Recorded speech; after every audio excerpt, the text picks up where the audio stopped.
So many of us, and even say most of us, have some kind of problem with money. We'd agree the biggest problem we've usually got about money is that we don't have enough of it. Mostly, a lot of our problems with money are our attitudes and our beliefs about money. In fact, our relationship with money. We have a relationship with money because there are all these emotions and responses and the ways that we manage it. Well, if you think about it, money is just a tangible physical thing in the world, but in terms of the way that we deal with it and respond to it and feel about it, well, you would swear it was an emotional thing, and a lot of what money is an emotional thing. By understanding our emotional relationship with money and also understanding our kind of mental relationship with money, that there are ways that we can shift our attitudes towards money that might even go out into other areas of life that can fundamentally change our experience of it, and hopefully in the long run even change our wealth or how much of it we have. Certainly you can put yourself firmly onto the path to feeling a lot more secure about money and handling money and the surprises that the world brings about money by understanding the relationship with it. So the most common emotions about money, the first of those is fear. I mean, that's basically fear of not having enough money. But there are all sorts of other fears, whichever side of the wealth spectrum we might be on.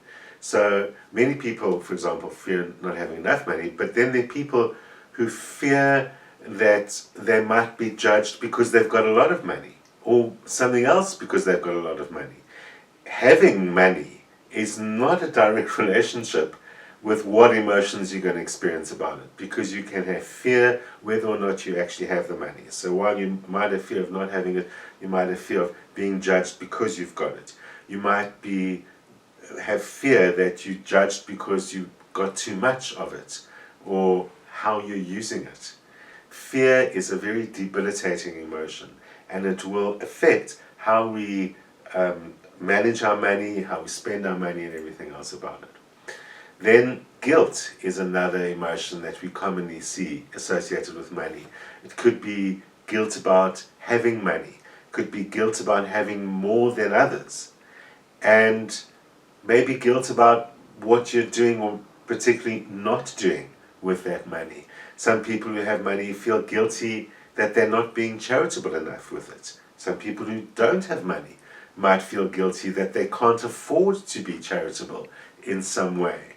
And there are those people who feel guilty because the money came easy. Maybe they were born into a wealthy family and were given a lot of money, or found it very easy that way. So there can be all sorts of guilty feelings around money. And then there can even be shame about money. So sometimes we feel ashamed of not having enough money, or feel shame that we haven't managed our money properly. Perhaps we had money and we no longer have money. And a common one is feeling a certain amount of shame for not having done what we should have done to manage our money, for what we were supposed to do. Maybe, you're over 40 and you feel ashamed that you didn't prepare for the future, that you didn't take out policies or invest something or something like that that's supposed to do. There's some people who feel shame that they're spending their money too much, or feel shame when they spend their money. Like when they're unhappy, they spend money and they make excuses for it, and they know that they're trying to fill a hole in their heart, perhaps because they're unhappy and they're buying something they like, and then they feel shame instead of enjoying the something that they like. So all these emotions are really capable of influencing and kind of messing with our whole financial experience, and since so much stems from that, what you have and what you don't have stems from that, and how you feel about yourself, which we'll get back to in a second, stems from that we need to manage our emotions much more carefully when it comes to money. Shame is a particularly destructive emotion. And shame often then causes us to avoid behaviors that might even repair our financial situation. You know, when we feel ashamed, the natural tendency is to avoid the thing that makes us feel ashamed. So, so say we feel ashamed that we haven't managed our money or done something about it. And then, so we avoid doing something about it. And then we get more shame because now we feel shame because we're avoiding dealing with our money. So there's a kind of a vicious cycle. Before you know it, you know, the receiver of revenue is after you because the years have gone by and you haven't paid your taxes and your whole financial situation is in ruin. Of course, that kind of avoidance behavior is not unusual. We do it about many things in our lives. I mean, we naturally avoid things which are uncomfortable or which provoke anxiety or fear. It is a natural and correct emotional response to avoid those things which cause us to feel difficult emotions.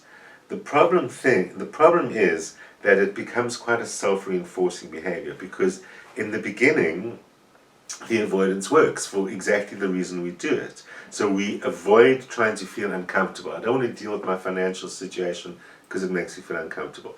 So I avoid it. Avoiding it removes me from the source of anxiety. So it initially reduces my anxiety and the avoidance has worked. So it's reinforced as an appropriate behavior to avoid anxiety about money. But we're beginning to set up a vicious circle. And of course, every time we approach the idea of money, the reinforced avoidance says you'll feel better if you avoid it. So avoidance becomes our method of dealing with money. So we want to deal with money, anxiety rises, we step away. And around it goes until one day you realize you're in financial trouble again. So what we really need to do is step into that moment of anxiety. We maybe need to use a rational thought process to appreciate where the anxiety comes from and understand that vicious circle that I just mentioned so that we actually force ourselves to break it. Because, you know, over time, the anxiety is actually increasing because in the back of our minds we know that I avoided it last time and I avoided it last time, and even eventually the avoidance behavior will become stressful and cause greater financial distress. So the anxiety would increase anyway. If we step into the anxious making situation, if we confront what we've been dreading, initially our anxiety increases because it's, oh my word, I've now got all this financial and I don't know where to start and it's all a mess and I haven't done it for years. So right in the beginning the anxiety goes up. That's the anxiety that usually causes us to step away. But if we step forward into it at that time, soon, very soon, we will feel a certain amount of control. We might not feel that we're in control of our financial situation, but we certainly will feel I've taken control. My pens and papers are on the table, my laptop, I've got it all happening, I am working on this. And that will cause the anxiety to go down slightly. And that will free us more to extend ourselves further and say, well, I can do this difficult task. And so we step towards the more difficult one, the old tax returns, and by starting to get on top of it, however long it takes, however difficult it is, the anxiety will start going down. And we create the opposite vicious circle. As we start pushing the anxiety down, we become more and more able to do something about it all, and eventually we get on top of the financial situation and all the stuff that we've avoided. So in the end, facing the reality of a financial situation is always the best way to reduce the anxiety around it and to start mastering the emotions. Because once you start doing that, you'll also start mastering shame and guilt, and maybe fear. Fear, shame, and guilt, they're not the same thing, but they're all somewhat related and they all can respond to the same triggers and the same solutions. So a great way to get on top of your fear is step towards it. And in this situation, Sitting down with all your financial things, it isn't actually going to bite you. No matter what you find out to be true about your horrible situation, it's actually safer to know about your horrible situation than not to know about it. So all of that, taking steps to reduce those negative emotions. I mean, it must be said that one of the major sources of those negative emotions is your family upbringing, your parental upbringing, that early life influence. There are lots of things that are influenced like that in our lives, and not everything should or could be attributed to our parents, who tend to get blamed for everything. But our beliefs and anxieties about money unmistakably come from our early life. It's been very well researched, and well, of course, we just learn from our parents, and money is one of those things that we will hear our parents talking about and see our parents handling from the earliest age. So it's worth interrogating a little bit about your fears about money, or your guilt and shame, but especially those fears, and see if you can hook it back to your parents. Not to blame them, and you don't know their reasons for being fearful, so you can't even go down that road. But to understand that I've taken it on. The important thing about not to blame them, every generation is actually different, and so is the world different. Their reasons for fearing money come from a context that is very different than yours. I'm not saying they had a good reason and you don't. I'm saying anyone's reason at any time is strongly based around their context and their background. And you've got to kind of break that cycle by realizing the context is different for me. And so it's my own. So even if I can recognize that my beliefs and attitudes come from my parents, it clearly is not going to serve me to use those beliefs and attitudes because my context is different. That will let go of some of the anxiety, and it'll give you back a sense of control. I'm not suggesting you have to go to therapy to sort out how you acquired your early life beliefs and fears about money. I'm suggesting that you can take back a certain amount of power and control over it, and by doing that, push back on the anxiety and fear and start making it your own. The good old own it, own everything, own your own problems is always going to work, even when you aren't the source of your own problems. The best way to deal with them is to own them as if you are. Because as long as someone else is the source, especially if that someone else is no longer alive, that someone else is in the past or something like that, then you have no hope of fixing it. Because how could you? You can't travel back into the past.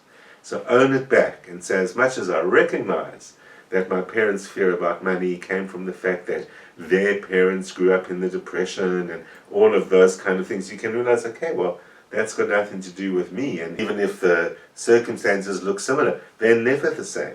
And so I can own it back and realize that gives me a certain amount of power to actually change the situation. Because a lot of what we believe about ourselves and a lot of how we value ourselves relates to how we handle money and financial situations as well. It's very evident in astrology with its ancient wisdom that says basically how you value yourself and how your financial situation stands are very closely related to each other. You could think about it in the simplest terms. How you value yourself is going to affect, for example, how you charge for your services, or the salary you demand, or the salary that you're willing to accept, or the way that you price your products, especially if it comes from you. You're an artist, or it's a skill of your own that you're using, and you don't necessarily have a measure or guidance with which to know how much to charge for that kind of a thing. That becomes a very good way to understand how your self-worth affects that value. Because if you don't think you're a great artist or a highly skilled whatever, you'll tend to make your prices low, and the opposite is true, of course, if you do understand your own value. How you value yourself directly influences how other people value you. So if you don't value yourself, other people are going to respond to that by undervaluing you and your skills as well. And you get yourself into another vicious cycle, because then you don't get enough money coming in and you have only yourself to blame. So you've got guilt and shame to deal with that you've created by undermining your own value in the first place. Think about it like a particular skill that you might be able to say, I don't have enough experience in it to charge enough money, but we're talking about values.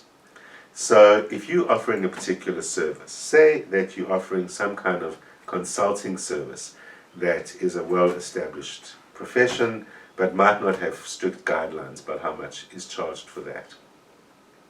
So say, for example, you want to offer a massage service and you've done a few courses and you've got a certificate, but you don't have much experience, and you say, I'll only charge them 200 Rand to start.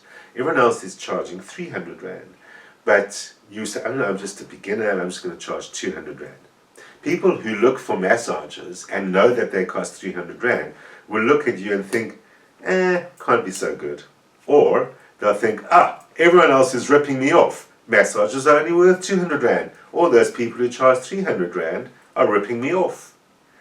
And worst case scenario is, if it looks like you don't value what you do, they might not even bother to pay the bill. Collecting on people who owe money is another sign of how much do you value yourself. Do you make sure that the money is owed to you comes to you, or do you let them get away with it? Because letting them get away with not paying makes it look like you don't value whatever it is that you sold them, and you don't value yourself. And so the cycle of emotions comes back in. And this up and down, this tussle between ourselves and our emotions and money is this endless vicious cycle yet again. So you've got to address the self-worth, the value relationship with money, and understand this, and this can help you get on top of it. If you understand that by undercharging or under-collecting, you're undermining their value system, never mind your own, maybe that'll help you change it. If you're telling people massages are only worth 200 Rand, when you also know that they're worth 300 Rand, and then you're telling them their value system is wrong, bring it down. You're telling everyone in that world you're being overcharged. The value of massage isn't what they say it is, it's much less. So you've got to ask yourself, who am I to do that? If it's generally accepted that that's the value of it, then I'll just go along with that and work on myself and make sure I give them their money's worth, but not undermine the whole concept of what it was worth in the first place. Great tool to get on top of yourself. Let me give them their money's worth rather than undermine what that worth is in the first place. So the financial advisor Morgan Housel recently wrote a book which gave some really interesting tips in amongst all the investment advice that's in there. So he's an investor and he writes about investing money and all of that. Not something I understand very well, but the emotional side of it I do understand, and that's what I was interested in, what he says about it. And so he says things like, for example, we want to believe that we're in control of our money, and wanting that is an emotional need itself that's trying to get fulfilled, rather than trying to solve the problem of how to manage my money and my financial life. We try and solve the problem of how do I get in control of it. So we tend to form a narrative, he says, based around an incomplete view of the world, but we make it more complete. So we can say Warren Buffett became super rich by being in control of that and doing X, Y, Z and getting there. And there's a whole lot of that story that we don't know, and that doesn't apply to ourselves. But we fill in the gaps and we imagine that Mr. Buffett or Elon Musk or any of those like super wealthy people somehow had control of their own narrative that got there. But he says that isn't the case. We've got to let go of that and realize that in the case of money, luck and risk are the reality just as much as anything else. And outcomes in life, not only about money, are as affected by luck and risk as they are by any kind of control and effort that you actually have. It's very hard for us to believe that by making a maximum effort we won't get the result we want. But he says you need to remember that there are forces outside of your control that affect what you do, because he's identifying that a lot of the fear, anxiety, shame, etc. comes from this self-blame that we do. And he says, well, it may be true with all those emotional reasons I was talking about early on, but the world is too complex, he says, to allow 100% of your actions to dictate 100% of your outcomes. So chill. We're not trying to say let go completely and leave it all to chance. He's saying keep the gaps in your narrative. Allow response to happen when luck and fate and those kind of things step in. Whatever you might want to call them, these forces that are not in your control. Especially, he says, the mistake often that people make is they create these financial goals and then try and get to them. And he says the hardest financial skill of all, according to him, is getting those goalposts to keep moving, because they keep moving. He says there's no logic in striving for more, because you always have to put in the same amounts of effort, maximum effort. So where does it actually stop? Because as you get more, you realize, well, if I just keep on putting the effort, I'll have even more. There isn't seemingly a point at which people stop and say, that's cool. So he says money, more money increases power, increases prestige, increases ambition. All of that increases faster than your satisfaction. He says the problem is that we compare ourselves with other people, and that causes the goalposts to keep moving. He calls it social comparison.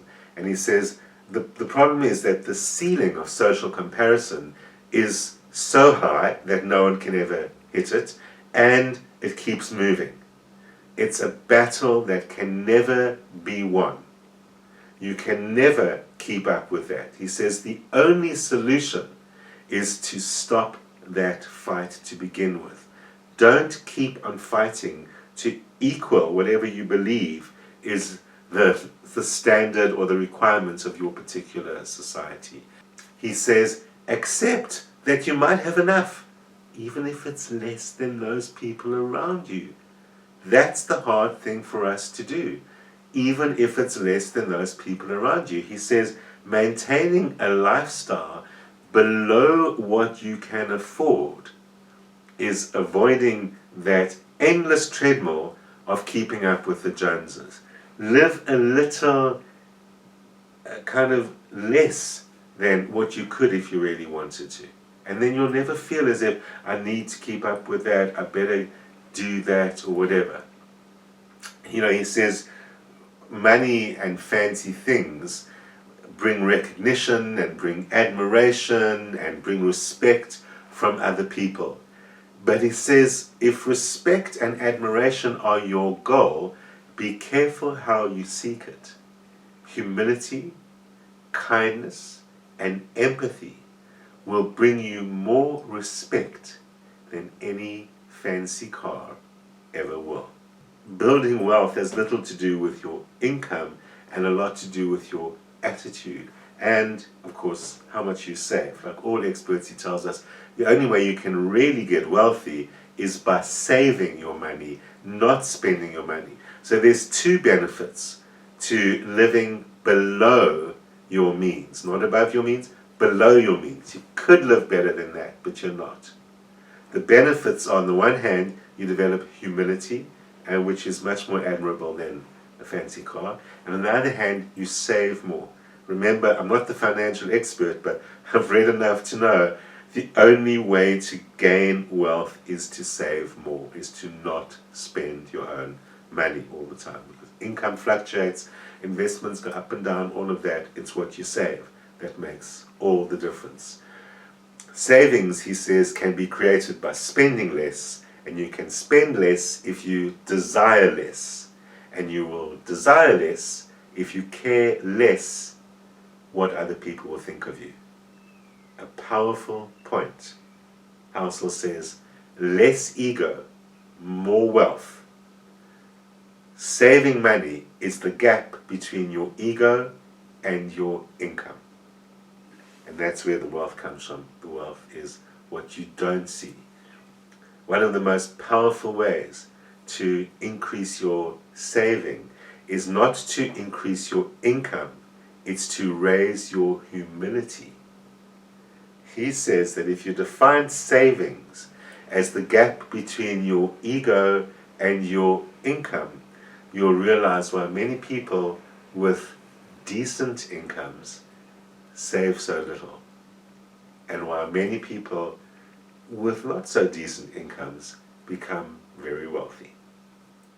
Getting rich might not be as quick as you think, but it's actually easier than you thought. See you next week.